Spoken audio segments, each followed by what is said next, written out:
Oke, terima kasih dan sekarang kita kembali ke Grid Garage. Yes. Ini episode kali ini kita akan ngebahas tentang alat komunikasi, teman-teman. Ya, alat komunikasi yang kita tahu kalau di jalan itu memang karena kita berhubungan dengan orang lain, kita perlu alat komunikasi, betul. Tapi bukan alat komunikasi yang seperti HT? Bukan kayak gitu. HP? Bukan dong.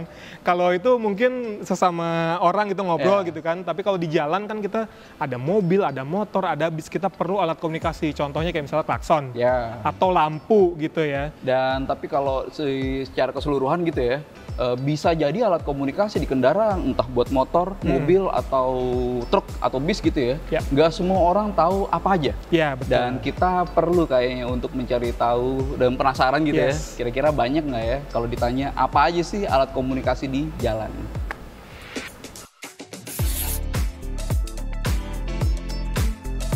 Ada klakson tuh, sen, lampu dim, ya lampu buat jarak jauh. Terus apa lagi ya, Kak? Ya bisa kita manggil orangnya pakai mulut atau klakson gitu. Lampu juga bisa. Lampu sen, hazard, terus lampu dim. Apa lagi ya? Udah kali, apa ya? Wah, ternyata nih banyak banget yang jawab soal klakson doang, Boy. Dan itu sebenarnya udah sesuai dengan dugaan kita bahwa banyak yang berpikir kalau alat komunikasi di kendaraan itu hanya klakson. Padahal enggak, teman-teman. Lampu itu juga alat untuk menyampaikan pesan. Misalnya jelas lampu sen kanan buat tanda belok kanan. Asal jangan sennya kanan, beloknya ke kiri. jangan kayak gitu. Dan termasuk hazard, itu tanda bahwa kendaraan itu sedang berada dalam situasi darurat. Darurat ya. Gitu. Dan juga lampu rem belakang itu bukan lampu buat hiasan tuh. Itu tanda bahwa kendaraannya sedang akan berhenti atau mengurangi laju lah setidaknya ya. Dan di luar dari itu juga ada alat komunikasi lain, Riz, yang juga spesifik dan untuk keperluan tertentu. Oke, biasanya ini digunakan di mobil-mobil spesial, teman-teman ya. Seperti pemadam kebakaran atau ambulans, itu mereka menggunakan lampu rotator dan juga sirine ya. Jadi kalau lampu rotator itu lebih ke visual sih ya, supaya ketika dia menyala, dia kan bisa kedip-kedip kan, supaya orang ngeh gitu, lebih aware. Termasuk suara, kalau misalnya dari visualnya nggak kelihatan. Tahu nih di belakang ada apa suara, nih? Kenceng gitu kan. Dan lebih jauh itu sebenarnya ada beberapa orang yang menggunakan alat komunikasi yang spesial itu dengan cara yang salah. Nah, misalnya hazard. Hazard itu sebenarnya untuk darurat kan, tapi pas di persimpangan nih, nyalain hazard buat lurus. Buat lurus, dia salah nimba ilmu salah kayaknya. Salah nimba ilmu tuh. Pun dengan ketika penggunaan rotator atau sirine gitu, lampu miu-miu gitu kan, itu dipakai kendaraan sipil yang nggak ada keperluan tertentu gitu, nggak ada penugasan dan memakai secara serampangan. Ya itu sesuatu yang salah, jadi ya mestinya tidak digunakan dengan cara seperti itu. Gitu. Dan mudah-mudahan teman-teman termasuk orang yang memahami alat komunikasi apa sehingga bisa menggunakannya dengan baik dan benar, Riz. Dan yang pasti supaya tetap safety di jalan. Betul.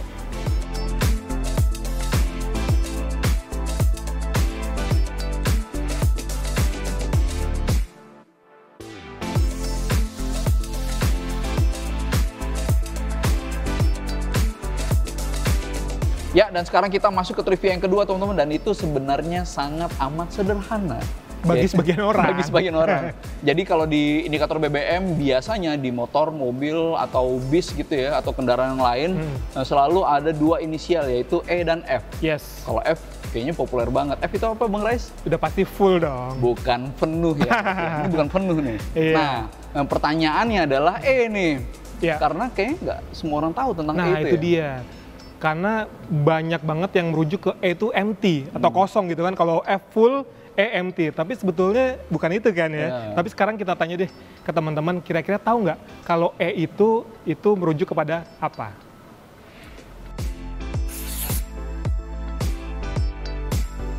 E itu empty kali ya. Empty ya, mungkin empty. Kalau F fuel kan soalnya. Empty, kosong. Bener salah? Empty. Ternyata aku bisa.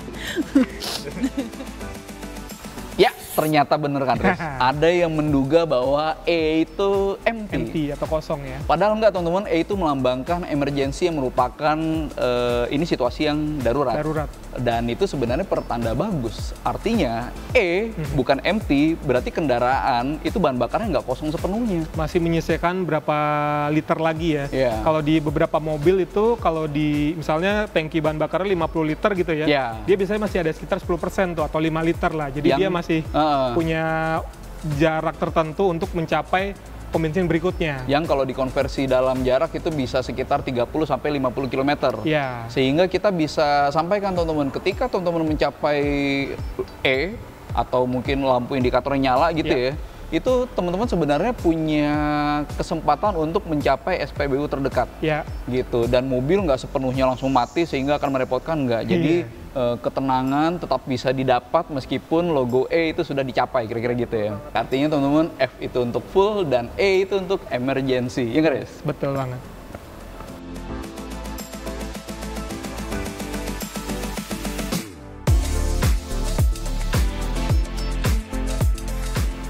Oke, kemudian kita akan mengulas soal safety driving nih, terutama soal transmisi matic. Biasanya di beberapa mobil-mobil matic umumnya itu banyak transmisi itu ada P, R, N, D gitu ya, Boy. Jadi itu merupakan inisial yang diaplikasikan di banyak mobil. Dan mungkin ada teman-teman yang nggak tahu nih, Riz, bahwa itu kepanjangannya dari apa sih? Oh iya. Jadi secara umum teman-teman, PRND yang umum tuh ya, itu merupakan kepanjangan dari P itu misalnya park atau parkir. Kemudian R itu reverse untuk mundur. Bukan racing ya? Bukan racing. Dan D itu untuk drive teman-teman dan bukan digas. Lalu kemudian S itu biasanya kan ada P, R, N, D, S lalu L kan? S itu umumnya digunakan sebagai inisial sport atau bisa juga second kali ya. Gitu. Dan di bawahnya ada rasio gigi atau rasio puli yang lebih kasar lagi.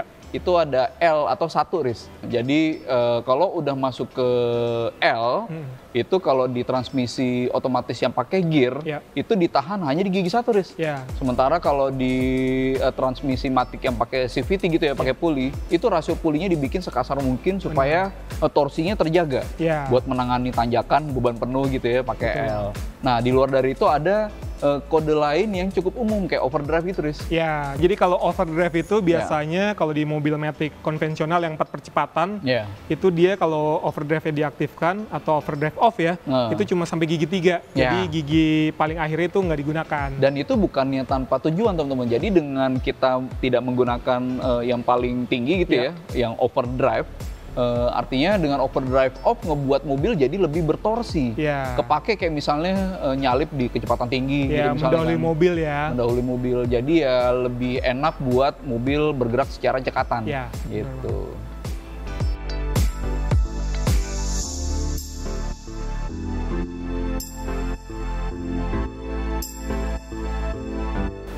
Masih di transmisi otomatis, teman-teman. Jadi ada yang bertanya ke kita, Riz. Kalau pas lagi berhenti nih, sebaiknya pilih di N atau di D? Untuk mobil matic ya? Untuk mobil matic. Dan kita bisa memberikan tips, teman-teman, bahwa itu tergantung dari situasi lalu lintasnya. Iya dong, sesuai kondisi di jalan. Kalau misalnya lampu merahnya cukup lama gitu ya, itu kita bisa dipindahin ke netral aja. Atau kalau misalnya trafficnya cuma stop and go-nya cuma sebentar gitu. Di D sebetulnya juga nggak apa-apa kan. Karena itu bukannya tanpa alasan, teman-teman. Kalau pas lagi masuk ke D, lalu kemudian dia ditahan lama gitu ya, itu ada komponen yang sudah engage sebenarnya, tapi ditahan sama rem kan. Lama-lama akan terjadi creeping. Dan itu jelas nggak lebih baik kan kondisinya kan, dibanding kalau dinetralin aja. Tapi sekali lagi, kalau misalnya kondisinya cuma sebentar, itu sebaiknya tetap di D nggak apa-apa, tapi kalau kondisinya durasi berhentinya lama, itu sebaiknya pindahin ke netral ya. Gitu teman-teman, jadi jangan sampai salah pilih. Kalau untuk N dan D, itu tergantung dari situasinya.